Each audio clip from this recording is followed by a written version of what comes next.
It is a schist that's been altered, but it deserves its own specific name, but it doesn't have that, because in New Zealand history, we haven't really put any real value on these rocks, and certainly not in the art world.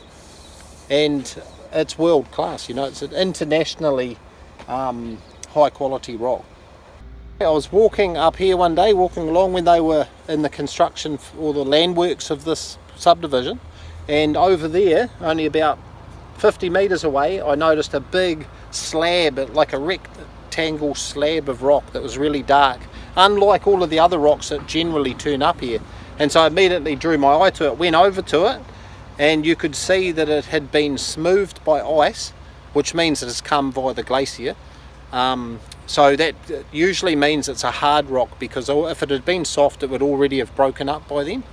And it was all black, some of this black colour. It was basically black like down in here, and I didn't know what type of rock, what colour it was, but the shape of it and the hardness of it, I knew I had to give it a go.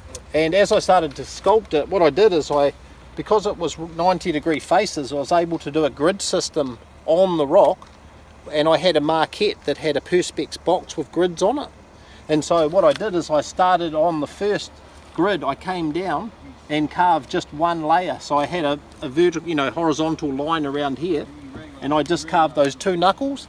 And then after a few days, when I was happy with that, I'd come down another layer. And so it wasn't until I got down to here where I really knew the stone, and I knew the grain of it and the strength of it. So these first few periods, which were weeks, was very tense in the way that it could have been fractured. It could have been real, who knows, it was a mystery what I was going to find.